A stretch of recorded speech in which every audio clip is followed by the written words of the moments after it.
Tonight, breaking news as we come on the air in the West. After decades in prison, a parole board decision on Erik Menendez. The news just coming in, the Menendez brothers behind bars for more than 3 decades for the shotgun murders of their parents. Tonight, what we've just learned about their push for freedom. Matt Gutman with late word on the case.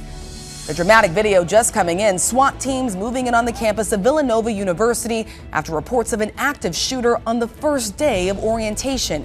Erik Katersky with late reporting what officials are now saying about what happened.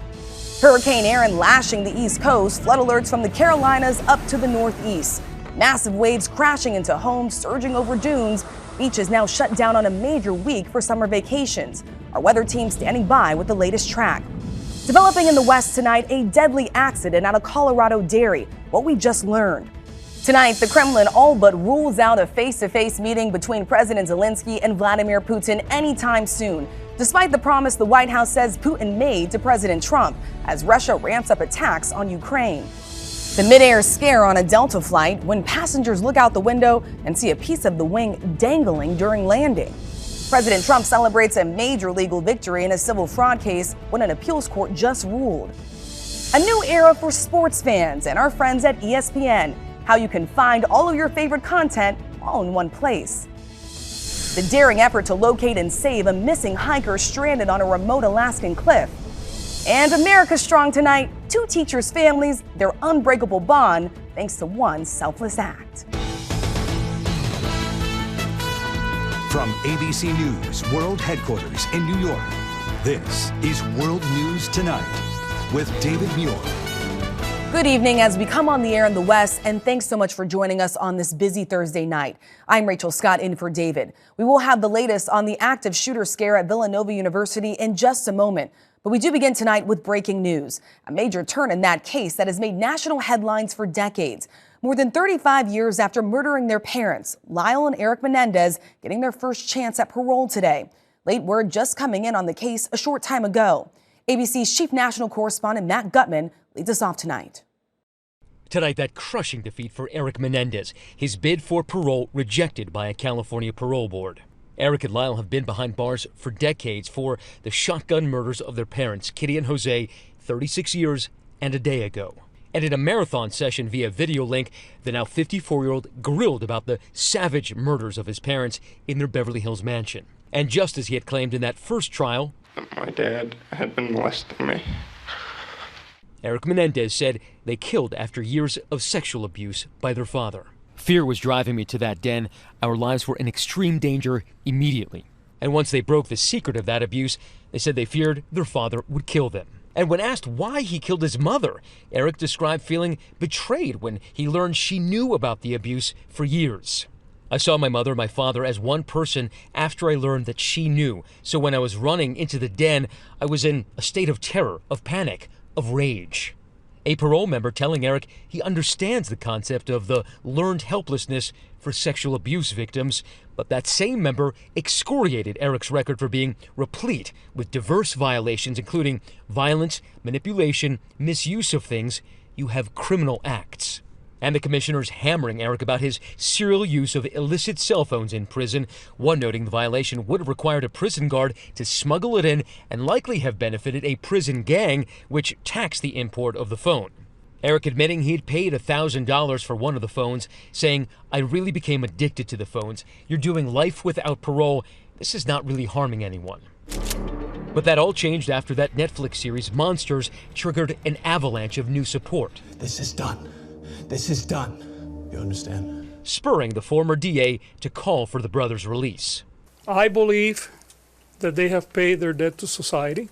Erik telling the board today, in November of 2024, now the consequences mattered. Now the consequences meant I was destroying my life. The hearing's final words left for the victim's family, in this case, also the brothers' family.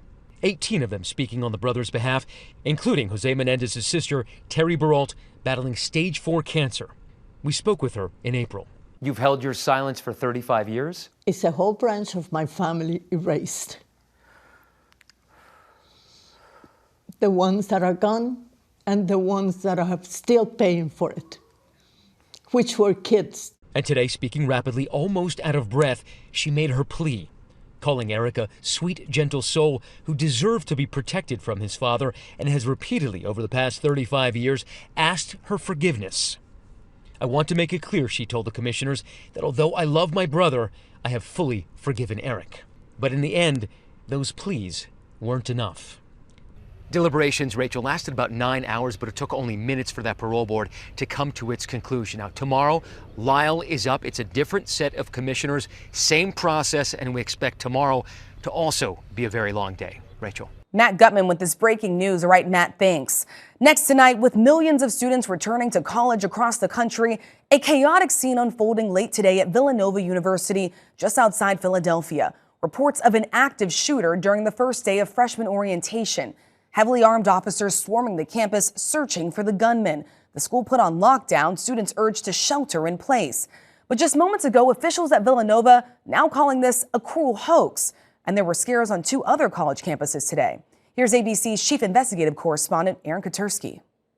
Tonight, fear and chaos as school begins at Villanova University outside Philadelphia, one of the nation's best-known Catholic schools. Police searched the campus but found no victims. There was never an active shooter on the campus, and we are going to conduct a full investigation. Panicked students seen running and ducking for cover after the university warned of an active shooter at the law school. Police pouring into the campus on orientation day. Heavily armed officers, long guns drawn, entering buildings, clearing classrooms. The alert came around 4:30 in the afternoon. Students and faculty cell phones blaring a warning of a possible active shooter. The message instructing everyone to shelter in place, move to a secure location, and lock and barricade doors. Surround the Villanova Law School. Warning specifically to stay clear of the law school's Scarpa Hall. Canine units and columns of officers armed with rifles moving in. Everybody use caution around the windows. Subjects on the 2nd floor. Police escorting students out.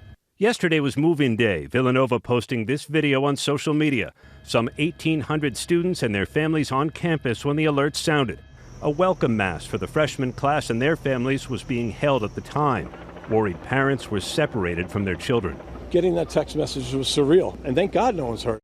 Again, Rachel, there was no shooting, there were no victims, but you saw the overwhelming police response to what Villanova now calls a cruel hoax. Tonight, police are investigating who did it because it's a serious crime.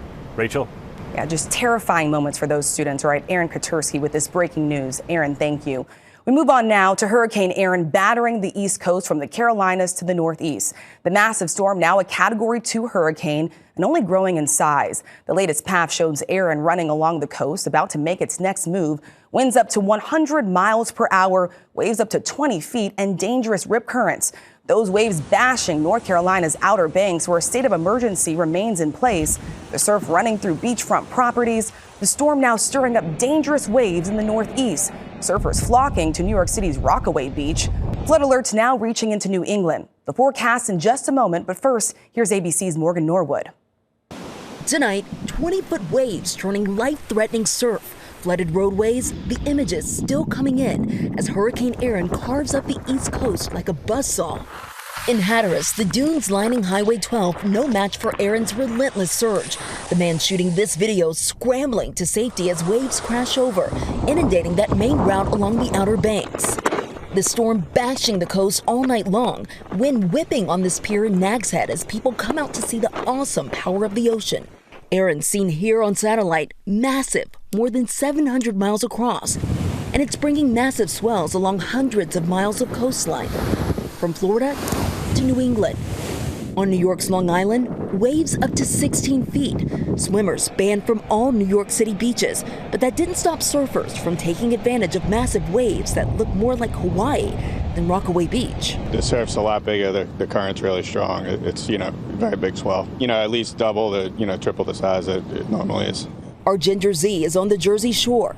Here in Manasquan, down the shore in New Jersey, the sea foam is kicking. We're getting sandblasted. The waves easily 8 to 10 feet. But by tonight, it will be even closer. The big bulldoze of water toward the shore. And that's why the concern for homes there without any dune in front of them. New Jersey's governor declaring a state of emergency for all 21 counties.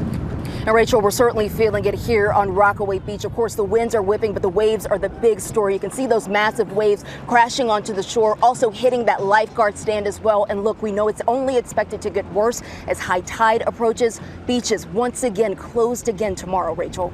All right, Morgan Norwood, thank you. So let's get right to meteorologist Danny Beckstrom from our New York station WABC. Danny, time this one out for us. Rachel, Hurricane Erin still a Category 2 with max sustained wind of 100 miles per hour as that northeast turn begins. But significant impacts are still expected up and down the East Coast, even as Erin pulls away. Right now, the center about 375 miles east-northeast of Cape Hatteras, North Carolina. But this large hurricane is bringing widespread impacts. Tropical storm warnings remain in effect from the Outer Banks to coastal Virginia, and coastal flood alerts from the Carolinas to Maine, where several feet of inundation is possible during high tide, even into tomorrow. The wind helping to push that water on shore as gusts continue 30 to 45 miles per hour tonight from the Outer Banks to Cape Cod, contributing to the flood threat and coastal erosion. The wind relaxes as Erin pulls away, but this is such a large storm system that it will take days for the water to settle. High surf advisories posted up and down the East Coast for waves up to 20 feet on Friday, and in some cases into Saturday, especially in the Northeast. The risk for life-threatening rip currents continues from Florida to Maine. And while the improving weather conditions make it look like beach weather, it's so important to remember life-threatening conditions in the water up and down the East Coast. Rachel, back to you. Yeah, that threat stretching to the weekend. All right, Danny, thank you. We turn now to a disturbing discovery on a dairy farm in Colorado. Authorities responding to an emergency call, finding the bodies of 6 farm workers. Here's ABC's Trevor Ault. Tonight, authorities making a tragic discovery at a dairy farm in northern Colorado. I'm on scene, unconscious victims approximately 12 feet down with possible high levels of H2S and unknown gases. First responders arriving at the scene outside Boulder around 6 p.m. Wednesday for what they called a confined space rescue, instead finding the bodies of 6 workers. You can go ahead and stand down the chopper. It's not yet clear what exactly the victims were doing at the time of their deaths, but authorities are calling this a dairy accident. In a statement tonight, the Dairy Farmers of America says in part, "We are deeply saddened by this incident, and our thoughts and most sincere condolences go out to the friends and families of the deceased." And Rachel, authorities say this was not a criminal incident, and OSHA is now investigating. Rachel? Trevor, thank you. President Trump's efforts to end the war in Ukraine now hitting a setback. The president signaled a meeting between President Zelenskyy and Vladimir Putin could happen within a couple of weeks. But tonight, Russia is suggesting that meeting won't be happening anytime soon. Here's ABC's chief Washington correspondent, Jonathan Karl. Today, Russia all but ruled out a meeting between President Putin and President Zelenskyy anytime soon.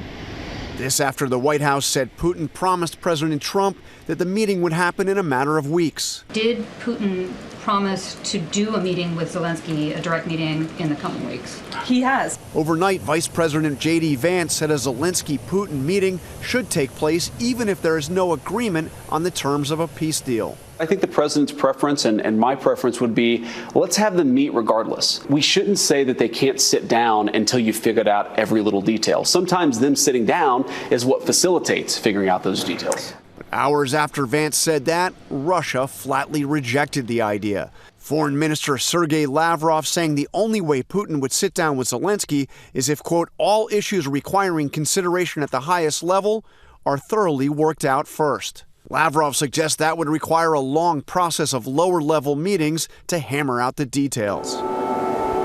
Meanwhile, Russia continues to bombard Ukraine, launching more than 600 drone and ballistic missile attacks in just the last 24 hours, according to the Ukrainian Air Force. Zelenskyy said today Moscow's strategy is clear. Quote, they are trying to wriggle out of the need to hold a meeting. They do not want to end this war. Today, President Trump was asked if a peace deal is still possible. I would say within 2 weeks we're going to know one way or the other. And after that, we'll have to maybe take a different tack. But we'll see. But we'll know pretty soon. So let's get right to John Karl. He joins us live from the White House. And John, the White House says Putin agreed any peace deal would include security guarantees for Ukraine. But what are the Russians saying about that? Well, Rachel, the Russians are saying that Russia would have to have a say in those security guarantees for Ukraine, an idea that is seen as absurd because the whole point of the security guarantees is to protect Ukraine from another Russian invasion. Rachel? John, thank you. Tonight, a major legal victory for President Trump. A New York appeals court throwing out the massive $515 million penalty in the state's fraud case against him. The court allowing the conviction against him to stand, but saying the dollar amount was excessive. The president calling it a total victory. It comes more than a year after the president, his eldest sons, and his business were found liable for inflating the value of his real estate assets. The New York Attorney General says she plans to appeal. We learned today that Evangelical leader James Dobson has died. He was the polarizing founder of Focus on the Family and the Family Research Council, a vocal opponent of abortion, same-sex marriage, and LGBTQ rights. He advised 5 presidents, wrote dozens of books, and had millions of followers. James Dobson was 89. When we come back, the alarming sight for passengers on board a Delta plane as the 737 came in for landing, part of the wing flap dangling, and the daring efforts to locate and rescue an injured hiker on the side of an Alaskan cliff. Details ahead. Next tonight, the FAA is investigating a Delta flight that landed with a damaged wing flap. Passengers spotted the problem as they were still in the air, the wing flap dangling as the 737 landed in Austin on Tuesday. It had taken off from Orlando. No one was hurt, and the plane landed without incident. Delta says the plane has been taken out of service for maintenance. And a dramatic rescue off a cliff in Alaska. A Coast Guard helicopter located a stranded hiker using a powerful searchlight and guidance from first responders. The hiker had fallen off a trail and was unable to signal for help. The crew hoisting the hiker to safety, rushing him to the hospital. And when we come back, we go inside the exciting new way to get all your sports news in one place from our friends at ESPN. And the images just in, a runaway front loader barreling through a busy Massachusetts intersection. Details ahead on what happened. To the index now, the police chief in Milford, Massachusetts says it's a miracle no one was killed. A 60,000-pound front-end loader barreling through traffic after its brakes failed, taking out a traffic sign and clipping an SUV before hitting a guardrail and a pole before coming to a complete stop. No one was injured. Tonight, a new era for sports fans and our friends at ESPN. For the first time in the sports media company's history, ESPN is rolling out a brand new way to watch sports all in one place. ESPN Chairman Jimmy Pitaro says starting today, 12 networks, including all the shows, games, and features, are now available on an interactive ESPN app and streaming service. You'll finally be able to get all of ESPN all in one place. All of our content, all of our networks available direct to consumer for the first time in ESPN's history. So that's 12 networks, 47,000 live events, on top of live games, all of our studio programming, all of our original films, 30 for 30, E60, SC Featured, all of that will be available direct to consumer. ESPN is also adding more NFL content. All of it will be available through the new app. If you're already a paid ESPN subscriber, you don't have to do anything to get the new service. Of course, Disney is the parent company of ABC and ESPN. When we come back, how the families of 2 teachers created an unbreakable bond. ABC World News Tonight with David Muir, sponsored by Progressive. And finally tonight, America Strong, the selfless gift that formed an incredible bond between 2 families. They are 2 teachers at the same elementary school in Winnetka, Illinois. Allie Szynski teaches K-4. Lillian Johnston teaches art. But weeks ago, their lives became even more entwined. After learning Allie's husband, Brad, was in dire need of a new kidney, Lillian stepped up to be tested. Lillian was one of the first people who did it. And I remember coming into school the next day and she said, Allie, I filled out that form. And I was like, oh, thank you so much. And as it turns out, Lillian was a perfect match. Even though it had only been a few months that we've been looking, it was getting down to the deadline for us. Lillian did not hesitate to volunteer her kidney to Brad, well aware of what it was like to go through health challenges too. About 11 years ago, I was in a situation where I almost lost my life, and I remember thinking about my kids growing up without a mom. This is classic Lillian. So was it surprising to me? No. The surgery at Northwestern Memorial Hospital was a success. Brad is back home and healing. It's a new lease on life, that's for sure. Our daughter's 5.5, our son is 2.5. We don't want them to go through life without a dad.